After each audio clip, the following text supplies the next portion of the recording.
Hello friends, welcome to Roopa's food and lifestyle. ಇವತ್ತು ನಾನು ತುಂಬ ಟೇಸ್ಟಿಯಾಗಿರುವಂತಹ ಹೀರೆಕಾಯಿನ ಒಟ್ಟು ಮತ್ತು ಸೌತೆಕಾಯಿನ ಒಟ್ಟು ಹಾಕಿ ಚಟ್ನಿ ಮಾಡೋದು ಹೆಂಗೆ ಅಂತ ಹೇಳ್ತೀನಿ. ಇದನ್ನು ಮಾಡೋದು ತುಂಬ ಸುಲಭ, ಕೇವಲ 5 ನಿಮಿಷದಲ್ಲಿ ಆಗೋಗ್ಬಿಡುತ್ತೆ.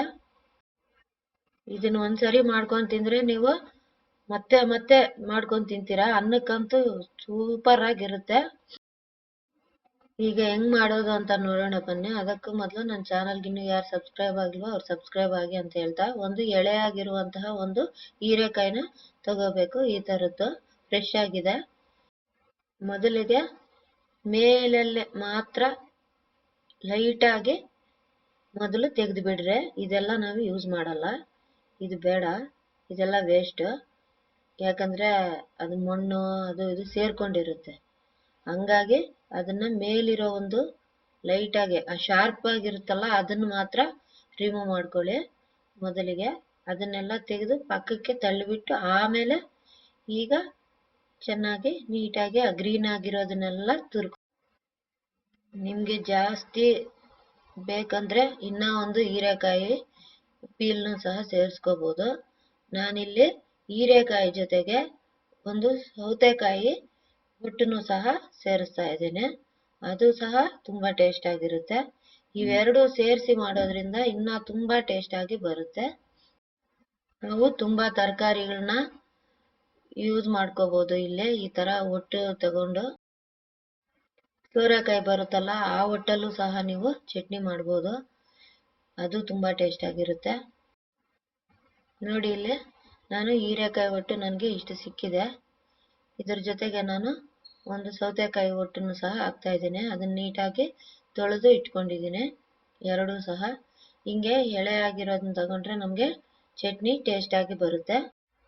ಈಗ ಒಂದು ಕಡಾಯಿ ಇಟ್ಟು ಅದಕ್ಕೆ 1 ಟೀ ಸ್ಪೂನ್ ಎಣ್ಣೆಯನ್ನು ಸೇರಿಸಿ, ಒಂದು ಮೀಡಿಯಂ ಸೈಜ್ ಈರುಳ್ಳಿನ ಈ ತರ ದೊಡ್ಡ ದೊಡ್ಡದಾಗಿ ಕಟ್ ಮಾಡಿ ಸೇರಿಸಿ, ನಂತರ ಒಂದು 4 ಮೆಣಸಿನಕಾಯಿನ ಸೇರಿಸಿ, ನಿಮ್ ಖಾರಕ್ಕೆ ಎಷ್ಟು ಬೇಕೋ ಅಷ್ಟನ್ನ ಹಾಕೊಂಡು ಈ ತರ ಚೆನ್ನಾಗಿ ಫ್ರೈ ಮಾಡ್ಕೋಬೇಕು. ಈರುಳ್ಳಿ ಸ್ವಲ್ಪ ಗೋಲ್ಡನ್ ಕಲರ್ ಬರೋವರೆಗೂ ಬೇಯಿಸ್ಕೊಂಡ್ರೆ ಸಾಕು. ಈಗ ನೋಡಿ ತೆಗೆದು ಬಿಡಬೇಕು. ಇದಕ್ಕೆ ನಾವಿಲ್ಲಿ ಯಾವುದೇ ತರಹದ ಮಸಾಲಾ ಪುಡಿಗಳನ್ನ ಸೇರಿಸ್ತಾ ಇಲ್ಲ, ತುಂಬಾ ಸಿಂಪಲ್ ಆಗಿ ಮಾಡ್ತಾ ಇದ್ದೇವೆ. ಈಗ ಇದೇ ಕಡಾಯಿಗೆ ನಾವು ತುರಿದಿಟ್ಟುಕೊಂಡಿರುವಂತಹ ಸೌತೆಕಾಯಿ ಮತ್ತು ಹೀರೆಕಾಯಿ ಒಟ್ಟನ್ನು ಸೇರಿಸಿ ಒಂದು 5 ನಿಮಿಷಗಳ ಕಾಲ ಮೀಡಿಯಂ ಲೋ ಫ್ಲೇಮ್ ಅಲ್ಲಿ ಇಟ್ಕೊಂಡು ಚೆನ್ನಾಗಿ ಫ್ರೈ ಮಾಡ್ಕೋಬೇಕು. ಮಾಡಿಸಬೇಡಿ, ಗೋಲ್ಡ್ ಕಲರ್ ಬರಂಗೆ ಮಾತ್ರ ಫ್ರೈ ಮಾಡ್ಕೋಬೇಕು. ಈ ಒಟ್ಟೆ ಹಾಕಿ ಒಬ್ಬೊಬ್ರು ಒಂದೊಂದು ಸ್ಟೈಲಲ್ಲಿ ಮಾಡ್ತಾರೆ. ನನ್ನ ಸ್ಟೈಲಲ್ಲಿ ನಾನು ಮಾಡ್ತಾ ಇದ್ದೀನಿ. ನನಗೆ ಈ ತರ ಮಾಡ್ಕೊಂಡು ತಿಂದ್ರೆ ತುಂಬಾ ಇಷ್ಟ ಆಗುತ್ತೆ.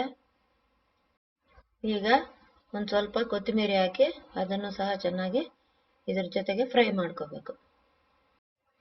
ಇದು ತುಂಬಾ ಸಿಂಪಲ್ ಮೆಥಡು ಮತ್ತು ತುಂಬಾ ಈಸಿ ಆದ ಮೆಥಡು. ಈಗ ಚೆನ್ನಾಗಿ ಫ್ರೈ ಆಗಿದೆ. ಇದನ್ನ ತಣ್ಣಗಾಗಕ್ಕೆ ಬಿಡೋಣ. ಈಗ ಒಂದು ಮಿಕ್ಸಿ ಜಾರ್ ತಗೊಂಡು ಅದಕ್ಕೆ ಮೊದಲು ಈರುಳ್ಳಿ ಮತ್ತು ಮೆಣಸಿನಕಾಯಿ ಮತ್ತು ರುಚಿಗೆ ತಕ್ಕಷ್ಟು ಉಪ್ಪನ್ನು ಸೇರಿಸಿ ಒಂದ್ಸರಿ ಗ್ರೈಂಡ್ ಮಾಡ್ಕೊಳ್ಳಿ. ತುಂಬಾ ನುಣ್ಣಗೆ ಏನು ಮಾಡಬಾರ್ದು, ಎಲ್ಲ ಕೋರ್ಸಾಗೆ ಗ್ರೈಂಡ್ ಮಾಡ್ಕೋಬೇಕು. ಈಗ ನಂತರ ಫ್ರೈ ಮಾಡಿಟ್ಟುಕೊಂಡಿರುವಂತಹ ಒಟ್ಟುಗಳನ್ನು ಮತ್ತು 1 ಟೀ ಸ್ಪೂನ್ ಅಷ್ಟು ಹುಣಸೆ ರಸವನ್ನು ಹಾಕಿ ಕೋರ್ಸಾಗಿ ಬ್ಲೆಂಡ್ ಮಾಡ್ಕೊಳ್ಳಿ. ಈ ತರ ಮಾಡ್ಕೊಂಡ್ರೆ ಸಾಕು, ಬರೀ ನುಣ್ಣಗೆ ಬೇಡ. ನೋಡಿದ್ರಲ್ಲ ಎಷ್ಟು ಈಸಿಯಾಗಿ ಆಗೋಯ್ತು. ಸಿಂಪಲ್ ಆದ ಚಟ್ನಿ ಹೆಂಗ್ ಮಾಡೋದು ಅಂತ ನೋಡಿದ್ರಲ್ಲ. ಇದನ್ನ ಈಗ ಅನ್ನಕ್ಕೆ ಹಾಕೊಂಡು ಕಲ್ಸ್ಕೊಂಡು ತಿಂದ್ರೆ ಸೂಪರ್ ಆಗಿರುತ್ತೆ. ಇದ್ರ ಜೊತೆಗೆ ನಿಮ್ಗೆ ಬೇಕಂದ್ರೆ ಸ್ವಲ್ಪ ತುಪ್ಪನೂ ಸೇರಿಸ್ಕೊಂಡು ತಿನ್ನಿ. ನಿಮಗೆ ಈ ವಿಡಿಯೋ ಇಷ್ಟ ಆಗಿದ್ರೆ ಲೈಕ್ ಮಾಡಿ, ಶೇರ್ ಮಾಡಿ, ಸಬ್ಸ್ಕ್ರೈಬ್ ಆಗೋದು ಮರಿಬೇಡಿ. Thanks for watching. ಬಾಯ್.